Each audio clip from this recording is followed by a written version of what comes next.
مصر یعنی شہر سے کی گئی ہے، اور یہ بھی ہو سکتا ہے کہ مصرن سے بھی مراد مخصوص شہر مصر لیا جائے، اور یہ الف مصرن کا ایسا ہی ہے جیسا قواریرا میں ہے۔ مصر سے مراد عام شہر لینا ہی ہے، بہتر معلوم ہوتا ہے۔ تو مطلب یہ ہوا کہ جو چیز تم طلب کرتے ہو اے بنی اسرائیل، یہ تو آسان چیز ہے، جس شہر میں جاؤ گے یہ تمام چیزیں پالو گے، میری دعا کی بھی کیا ضرورت ہے، کیونکہ ان کا یہ قول محض تکبر، سرکشی اور بڑائی کے طور پر تھا، اس لیے انہیں کوئی جواب نہیں دیا گیا۔ واللہ اعلم۔ شامت اعمال، مطلب یہ ہے کہ ذلت اور مسکینی ان پر مسلط کی گئی، اہانت و پستی ان پر ڈال دی گئی، جزیہ ان سے وصول کیا گیا، مسلمانوں کے قدموں تلے انہیں ڈالا گیا، فاقہ کشی اور بھیک کی نوبت پہنچی، اللہ کا غضب و غصہ ان پر اترا۔ باؤ کے معنی لوٹے اور رجوع کیا کے ہیں۔ با کبھی بھلائی کے صلے کے ساتھ اور کبھی برائی کے صلے کے ساتھ آتا ہے، یہاں برائی کے صلے کے ساتھ ہے۔ یہ تمام عذاب ان کے تکبر، عناد، حق کی قبولیت سے انکار، اللہ تعالیٰ کی آیات سے کفر اور انبیاء اور ان کے تابع داروں کی اہانت اور ان کے قتل کی بنا پر تھا۔ اس سے زیادہ بڑا کفر و کون سا ہوگا کہ اللہ تعالیٰ کی آیات سے کفر کرتے ہیں اور اللہ کے انبیاء کو بلا وجہ قتل کرتے ہیں۔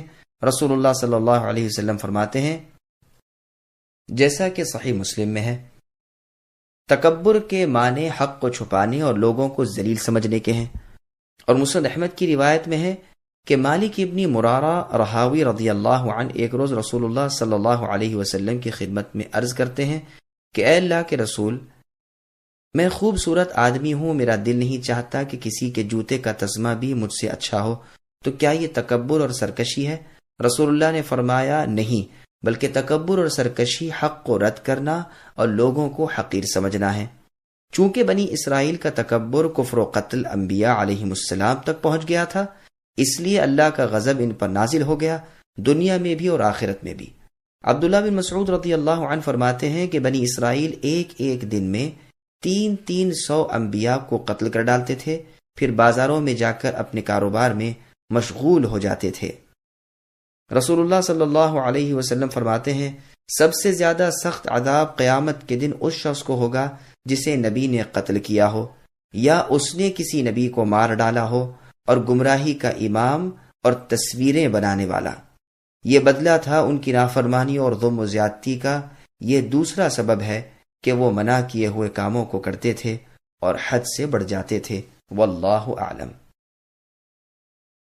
ان الذين آمنوا والذين هادوا والنصارى والصابئين من آمن بالله واليوم الآخر وعمل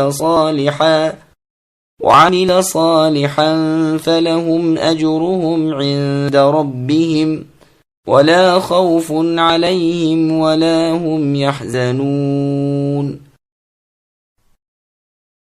ایمان والے ہوں، یہودی ہوں، نصارہ ہوں یا صابئ ہوں، جو کوئی بھی اللہ تعالیٰ پر اور قیامت کے دن پر ایمان لائے اور نیک عمل کرے، ان کے اجر ان کے رب کے پاس ہیں، اور ان پر نہ تو کوئی خوف ہے اور نہ اداسی۔ سامعین، اب اس آیت کی تفسیر سماعت کیجیے۔ اپنے نبی کا تابعدار ایماندار ہے۔ گزشتہ آیت میں چونکہ نافرمانیوں کے عذاب کا ذکر تھا، تو یہاں ان میں جو لوگ نیک تھے ان کے ثواب کا بیان ہو رہا ہے۔ نبی صلی اللہ علیہ وسلم کی تابعداری کرنے والوں کے لیے یہ بشارت تا قیامت ہے کہ نہ مستقبل کا خوف اور نہ یہاں نہ ملنے والی چیزوں کا افسوس اور نہ حسرت۔ اور جگہ ہے، الا ان اولیاء اللہ لا خوف علیہم ولا هم يحزنون، یعنی خبردار، اللہ تعالیٰ کے دوستوں پر کوئی خوف و غم نہیں۔ اور وہ فرشتے جو مسلمان کی روح نکلنے کے وقت آتے ہیں یہی کہتے ہیں، الا تخافوا ولا تحزنوا وابشروا بالجنۃ التي كنتم توعدون، کہ تم ڈرو نہیں، تم اداس نہ ہو، تمہیں ہم اس جنت کی خوشخبری دیتے ہیں جس کا تم سے وعدہ کیا گیا تھا۔ سلمان فارسی رضی اللہ عنہ فرماتے ہیں، میں رسول اللہ صلی اللہ علیہ وسلم کی خدمت میں حاضر ہونے سے پہلے جن دینداروں سے ملا تھا ان کی عبادت اور نماز، روزے وغیرہ کا ذکر کیا تو یہ آیت اتری۔ ایک اور روایت میں ہے کہ سلمان رضی اللہ عنہ نے ان کا ذکر کرتے ہوئے کہا کہ وہ نمازی، روزے دار، ایماندار اور اس بات کے معتقد تھے کہ آپ اے اللہ کے نبی مبعوث ہونے والے ہیں۔ رسول اللہ نے فرمایا کہ وہ جہنمی ہیں۔ سلمان رضی اللہ عنہ کو اس سے بڑا رنج ہوا، وہیں یہ آیت نازل ہوئی۔ لیکن یہ واضح رہے کہ یہودیوں میں سے ایماندار وہ ہے جو تورات کو مانتا ہو اور سنت موسیٰ علیہ السلام کا عامل ہو، لیکن جب عیسیٰ علیہ السلام آ جائیں تو ان کی تابعداری کرے اور ان کی نبوت کو برحق سمجھے۔ اگر وہ اب بھی تورات اور سنت موسیٰ علیہ السلام پر جمع رہا اور عیسیٰ علیہ السلام کا انکار کیا اور تابعداری نہ کی تو پھر بے دین ہو جائے گا۔ اسی طرح نصرانیوں میں سے ایماندار وہ ہے جو انجیل کو کلام اللہ مانے، عیسیٰ علیہ السلام کی لائی ہوئی شریعت پر عمل کرے، اور اگر اپنے زمانے میں پیغمبر آخر الزماں محمد صلی اللہ علیہ وسلم کو پالے تو رسول اللہ کی تابعداری اور آپ کی نبوت کی تصدیق کرے۔ اگر اب بھی اس نے انجیل کو اور اتباع عیسوی کو نہ چھوڑا اور آپ کے طریقے پر عمل نہ کیا تو ہلاک ہوگا۔ سدی اور سعید ابن جبیر رحمہم اللہ بھی یہی فرماتے ہیں۔ مطلب یہ ہے کہ ہر نبی کا تابعدار اس کا ماننے والا ایماندار اور صالح ہے اور اللہ کے ہاں نجات پانے والا، لیکن جب دوسرا نبی آیا اور اس نے اس کا انکار کیا تو کافر ہو جائے گا۔ قرآن کی ایک تو یہ بات جو آپ کے سامنے ہے اور دوسری وہ آیت جس میں بیان ہے وَمَن يَبْتَغِ غَيْرَ الْإِسْلَامِ دِينًا فَلَن يُقْبَلَ مِنْهُ وَهُوَ فِي الْآخِرَةِ مِنَ الْخَاسِرِينَ، یعنی جو شخص اسلام کے سوا اور دین ڈھونڈے اس سے قبول نہ کیا جائے گا اور آخرت میں وہ نقصان اٹھانے والا ہوگا۔ ان دونوں آیات میں یہی تطبیق ہے۔ کسی شخص کا کوئی عمل کوئی طریقہ مقبول نہیں تاوقت یہ کہ وہ شریعت محمدیہ صلی اللہ علیہ وسلم کے مطابق نہ ہو، مگر یہ اس وقت ہے جب کہ آپ مبعوث ہو کر دنیا میں آ گئے۔ رسول اللہ سے پہلے جس نبی کا جو زمانہ تھا اور جو لوگ اس زمانے میں تھے ان کے لیے ان کے زمانے کے نبی کی تابعداری اور اس نبی کی لائی ہوئی شریعت کے مطابق عمل کرنا شرط ہے۔ یہود کے لغوی معنی اور وجہ تسمیہ، یعنی یہ نام ان کا کیوں پڑا۔ لفظ یہود حوادہ سے ماخوذ ہے جس کے معنی مودت اور دوستی کے ہیں، یا یہ ماخوذ ہے تہود سے جس کے معنی توبہ کے ہیں، جیسے قرآن میں ہے اِنَّا ہُدْنَا إِلَيْكَ۔ موسیٰ علیہ السلام فرماتے ہیں ہم اے اللہ آپ کی طرف توبہ کرتے ہیں۔ پس انہیں انہی دو وجوہات کی بنا پر یہود کہا گیا ہے، توبہ کی وجہ سے اور آپس کی دوستی کی وجہ سے، اور بعض کہتے ہیں کہ یہ یہودا کی اولاد میں سے تھے اس لیے انہیں یہود کہا گیا ہے۔ یہودا یعقوب علیہ السلام کے بڑے لڑکے کا نام تھا۔ ایک قول یہ بھی ہے کہ یہ تورات پڑھتے وقت ہلتے تھے، اس بنا پر انہیں یہود یعنی حرکت کرنے والا کہا گیا ہے۔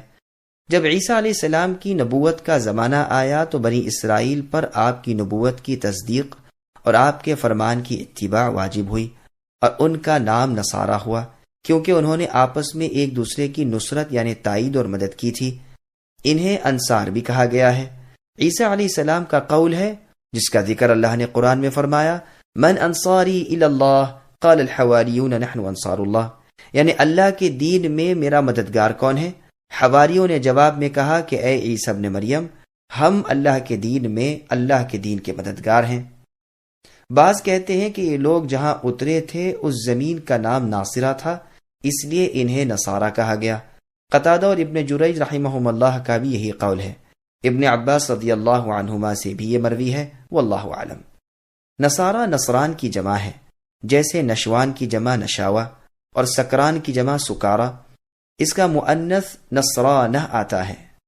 اب جبکہ خاتم النبیین کا زمانہ آیا اور رسول اللہ صلی اللہ علیہ وسلم تمام دنیا کی طرف رسول و نبی بنا کر بھیجے گئے تو ان پر اور ان سب پر آپ صلی اللہ علیہ وسلم کی تصدیق و اتباع واجب ہوئی، اور رسول اللہ کی امت کا نام مؤمن رکھا گیا ان کے ایمان و یقین کی پختگی کی وجہ سے، اور اس لیے بھی کہ ان کا ایمان تمام اگلے انبیاء علیہم السلام پر بھی ہے اور تمام آنے والی باتوں پر بھی۔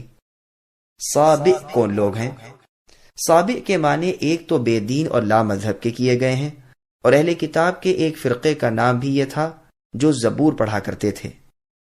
اسی بنا پر ابو حنیفہ اور اسحاق رحمہ اللہ کا مذہب ہے کہ ان کے ہاتھ کا ذبیحہ ہمارے لیے حلال ہے اور ان کی عورتوں سے نکاح کرنا بھی جائز ہے۔ حسن اور حکم رحمۃ اللہ علیہما فرماتے ہیں یہ گروہ مانند مجوسیوں کے ہیں، یعنی آنکھ کی پوجا کرنے والوں کے۔ یہ بھی مروی ہے کہ یہ لوگ فرشتوں کے پجاری تھے۔ زیاد نے جب یہ سنا تھا کہ یہ لوگ 5 وقتہ نماز قبلے کی جانب پڑھا کرتے ہیں تو ارادہ کیا کہ انہیں جزیہ معاف کر دیں، لیکن ساتھ ہی معلوم ہوا کہ وہ مشرک ہیں تو زیاد اپنے ارادے سے باز رہے۔ ابو الزناد رحمہ اللہ فرماتے ہیں یہ لوگ عراقی ہیں، بکوفی کے رہنے والے، سب انبیاء کو مانتے ہیں، ہر سال میں 30 روزے رکھتے ہیں اور یمن کی طرف منہ کر کے ہر دن میں 5 نمازیں پڑھتے ہیں۔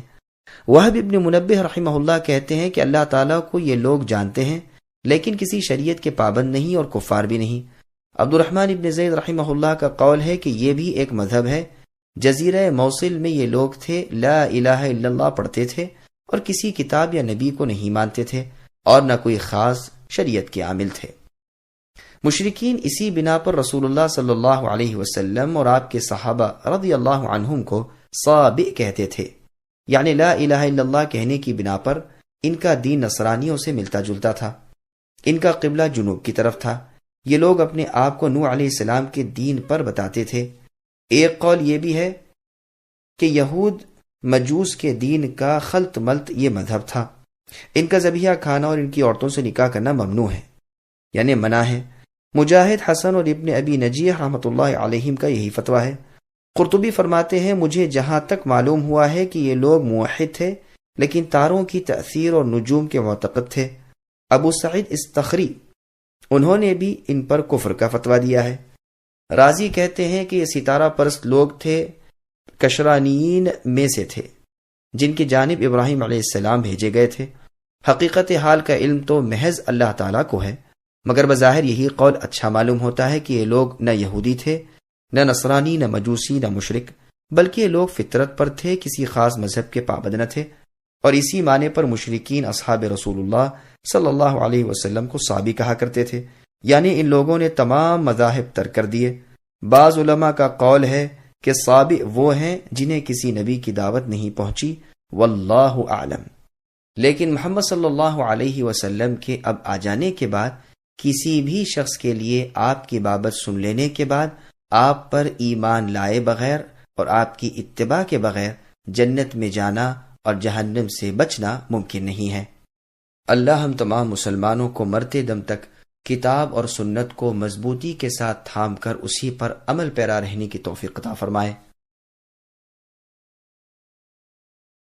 وَإِذْ أَخَذْنَا مِيثَاقَكُمْ وَرَفَعْنَا فَوْقَكُمُ الطُّورَ خُذُوا مَا آتَيْنَاكُمْ بِقُوَّةٍ وَاذْكُرُوا مَا فِيهِ لَعَلَّكُمْ تَتَّقُونَ ثُمَّ تَوَلَّيْتُمْ مِنْ بَعْدِ ذَلِكَ فَلَوْلَا فَضْلُ اللَّهِ عَلَيْكُمْ وَرَحْمَتُهُ لَكُنْتُمْ مِنَ الْخَاسِرِينَ۔ اور اے بنی اسرائیل، جب ہم نے تم سے وعدہ لیا اور تم پر طور پہاڑ لا کھڑا کر دیا اور کہا جو ہم نے تمہیں دیا ہے اسے مضبوطی سے تھام لو اور جو کچھ اس میں ہے اسے یاد کرو تاکہ تم بچ سکو، لیکن تم اس کے بعد بھی پھر گئے، پس اگر اللہ تعالیٰ کا فضل اور اللہ کی رحمت تم پر نہ ہوتی تو تم نقصان والے ہو جاتے۔ سامعین، اب ان آیتوں کی تفسیر سماعت کیجیے۔ یہود اور عہد شکنی۔ ان آیات میں اللہ تعالیٰ بنی اسرائیل کو ان کے عہد و پیما یاد دلا رہے ہیں کہ میری عبادت اور میرے نبی کی اطاعت کا وعدہ میں تم سے لے چکا ہوں، اور اس وعدے کو پورا کرنے اور منوانے کے لیے میں نے بطور پہاڑ کو تمہارے سروں پر لا کھڑا کر دیا تھا۔ اور جگہ ہے وَإِذْ نَتَقْنَا الْجَبَلَ فَوْقَهُمْ إِلَى آخِرِ الْآيَةِ، یعنی جب ہم نے ان بنی اسرائیل کے سروں پر سائبان کی طرح پہاڑ لا کھڑا کیا اور یہ یقین کر چکے کہ وہ اب گر کر انہیں کچل ڈالے گا، اس وقت ہم نے کہا ہماری دی ہوئی چیز کو مضبوط تھام لو اور اس میں جو کچھ ہے اسے یاد کرو تو بچ جاؤ گے۔ طور سے مراد پہاڑ ہے، جیسے سورہ اعراف کی آیت میں ہے اور جیسے صحابہ رضی اللہ عنہم اور تابعین رحمہم اللہ نے اس کی تفسیر کی ہے، اور یہی ظاہر ہے کہ طور اس پہاڑ کو کہتے ہیں جس پر رویدگی ہوتی ہو۔ حدیث فتون میں بروایت ابن عباس رضی اللہ عنہما مروی ہے کہ جب انہوں نے اطاعت سے انکار کیا اس وقت یہ پہاڑ ان کے سروں پر لا کھڑا کیا کہ اب تو احکامات سنیں۔ سدی رحمہ اللہ کہتے ہیں کہ بنی اسرائیل کے سجدے سے انکار کرنے کے باعث ان کے سر پر پہاڑ آ گیا، لیکن اسی وقت یہ سب سجدے میں گر پڑے اور مارے ڈر کے کنکھیوں سے اوپر کو دیکھتے رہے اللہ تعالیٰ نے ان پر رحم فرمایا اور پہاڑ ہٹا لیا، اسی وجہ سے وہ اسی سجدے کو پسند کرتے ہیں کہ آدھا دھڑ سجدے میں ہو اور دوسری طرف سے اونچے دیکھ رہے ہوں۔ جو ہم نے دیا اس سے مراد تو تورات ہے، قوت سے مراد اطاعت ہے، یعنی تورات پر مضبوطی سے جم کر عمل کرنے کا وعدہ کرو ورنہ تم پر پہاڑ گرا دیا جائے گا، اور اس میں جو ہے اسے یاد کرو، یعنی تورات پڑھتے پڑھاتے رہو۔ لیکن ان لوگوں نے اتنے پختہ میثاق، اتنے اعلیٰ عہد اور اس قدر زبردست وعدے کی بھی کچھ پرواہ نہ کی اور عہد شکنی کی۔ اب اگر اللہ تعالیٰ کی کرم فرمائی اور رحمت نہ ہوتی، اگر اللہ توبہ قبول نہ فرماتے اور انبیاء کے سلسلے کو برابر جاری نہ رکھتے تو یقیناً تمہیں زبردست نقصان پہنچتا۔ اس وعدے کو توڑنے کی بنا پر دنیا اور آخرت میں تم برباد ہو جاتے۔ وَلَقَدْ عَلِمْتُمُ الَّذِينَ اعْتَدَوْا مِنكُمْ فِي السَّبْتِ فَقُلْنَا لَهُمْ كُونُوا قِرَدَةً خَاسِئِينَ فَجَعَلْنَاهَا نَكَالًا لِمَا بَيْنَ يَدَيْهَا وَمَا خَلْفَهَا وَمَوْعِظَةً لِلْمُتَّقِينَ۔ اور یقیناً اے بنی اسرائیل، تمہیں ان لوگوں کا علم بھی ہے جو تم میں سے ہفتے کے بارے میں حد سے بڑھ گئے، اور ہم نے بھی کہہ دیا کہ تم ذلیل بندر بن جاؤ۔ اسے ہم نے اگلوں پچھلوں پہلے اور بعد کے آنے والوں کے لیے عبرت کا سبب بنایا اور پرہیزگاروں کے لیے واعظ و نصیحت کا۔ سامعین اب ان آیتوں کی تفسیر سماعت کیجیے۔ یہودیوں کا عبرتناک انجام۔ اس واقعے کا بیان پوری تفصیل کے ساتھ سورہ اعراف میں آئے گا، جہاں اللہ نے فرمایا وَاسْأَلْهُمْ عَنِ الْقَرْيَةِ الَّتِي كَانَتْ حَاضِرَةَ الْبَحْرِ الی آخر الآیہ۔ وہیں اس کی تفسیر بھی پوری بیان ہوگی انشاءاللہ۔ یہ ایلا بستی کے باشندے تھے، ان پر ہفتے کے دن کی تعظیم ضروری کی گئی تھی۔ اس دن کا شکار منع کیا گیا تھا اور حکم باری تعالیٰ سے مچھلیاں اسی دن بکثرت آیا کرتی تھیں، تو انہوں نے ہیلا کیا، گڑھے کھود لیے، رسیاں اور کانٹے ڈال دیے۔ ہفتے والے دن وہ آ گئیں، یہاں پھنس گئیں، اتوار کی رات کو جا کر پکڑ لیا۔ اس جرم پر اللہ تعالیٰ نے ان کی شکلیں بدل دیں۔ مجاہد رحمہ اللہ فرماتے ہیں صورتیں نہیں بدلی تھیں بلکہ دل مسخ ہو گئے تھے۔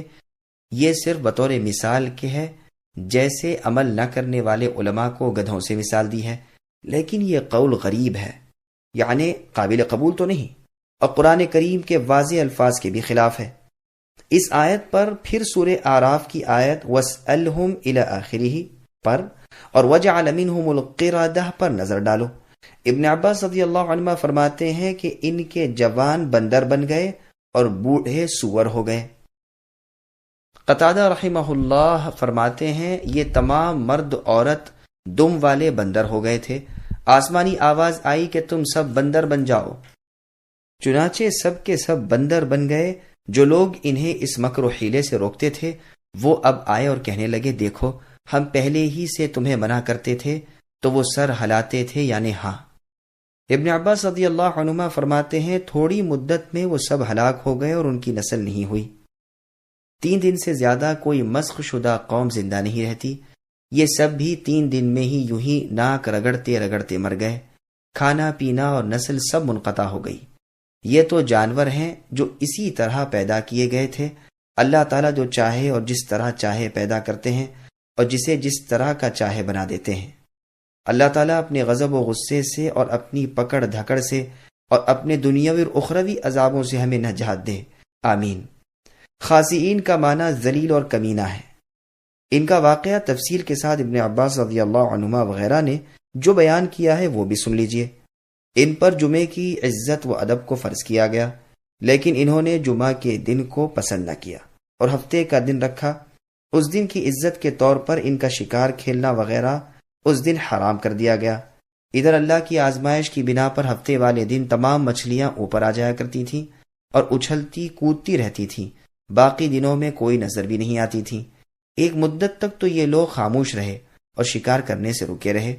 اس کے بعد ان میں سے ایک شخص نے یہ حیلہ نکالا کہ ہفتے والے دن مچھلی کو پکڑ لیا اور پھندے میں پھانس کر ڈوری کو کنارے پر کسی چیز سے باندھ دیا۔ اتوار والے دن جا کر نکال لایا اور پکا کر کھائی، اور لوگوں نے خوشبو پا کر پوچھا تو اس نے کہا میں نے تو آج اتوار کو شکار کیا ہے، آخر یہ راز کھلا تو اور لوگوں نے بھی اس حیلے کو پسند کیا اور اس طرح وہ سب مچھلیوں کا شکار کرنے لگے۔ پھر تو بعض نے دریا کے آس پاس گڑھے کھود لیے۔ ہفتے والے دن جب مچھلیاں اس میں آ جاتی تو اسے بند کر دیتے اور اتوار والے دن پکڑ لاتے۔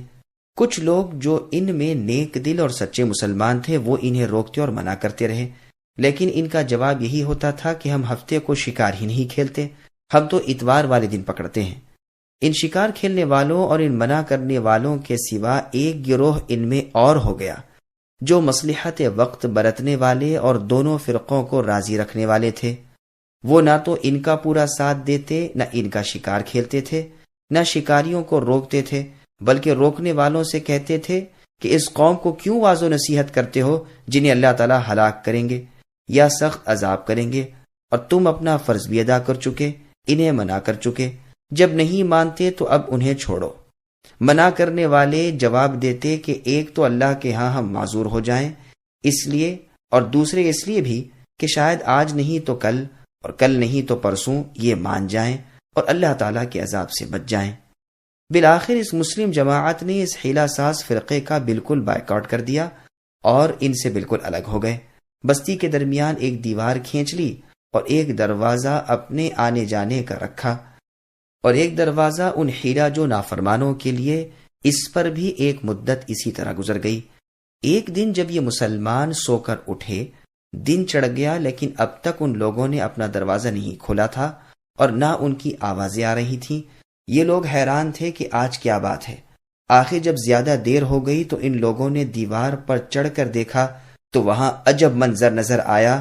دیکھا کہ وہ تمام لوگ عورتوں اور بچوں سمیت بندر بن گئے ہیں۔ ان کے گھر جو راتوں کو بند تھے اسی طرح بند ہے، اور اندر وہ تمام انسان بندر کی صورتوں میں ہیں جن کی دمیں نکلی ہوئی ہیں، بچے چھوٹے بندروں کی شکل میں، مرد بڑے بندروں کی صورت میں، عورتیں بندریاں بنی ہوئی ہیں، اور ہر ایک پہچانا جاتا ہے کہ یہ فلاں مرد ہے، یہ فلاں عورت ہے، یہ فلاں بچہ ہے وغیرہ۔ یہ بھی یاد رہے کہ جب یہ عتاب آیا تو نہ صرف وہی ہلاک ہوئے جو شکار کھیلتے تھے، بلکہ ان کے ساتھ وہ بھی ہلاک ہوئے جو مصلحت پسند انہیں منع نہ کرتے تھے اور خاموش بیٹھے ہوئے تھے اور میل جول ترک نہ کیا تھا۔ صرف وہی لوگ باقی بچے جو منع کرتے رہے اور ان سے الگ تھلگ ہو گئے تھے۔ یہ تمام اقوال اور قرآن کریم کی کئی ایک آیات وغیرہ شاہد یعنی گواہ ہیں کہ صحیح بات یہی ہے کہ ان کی صورتیں بدل دی گئی تھیں، سچ مچ بندر بنا دیے گئے تھے، نہ یہ کہ معنوی مسخ تھا، یعنی ان کے دل بندروں جیسے ہو گئے، جیسے مجاہد رحمہ اللہ کا قول ہے۔ ٹھیک تفسیر یہی ہے کہ اللہ تعالیٰ نے انہیں سور اور بندر بنا دیا تھا، اور ظاہری صورتیں بھی ان کی ان بد جانوروں جیسی ہو گئیں۔ واللہ اعلم۔ فجعلناها میں ہا کی ضمیر کا مرجع قردہ ہے، یعنی ہم نے ان بندروں کو عبرت کا سامان بنایا، یا اس کا مرجع حیتان ہے، یعنی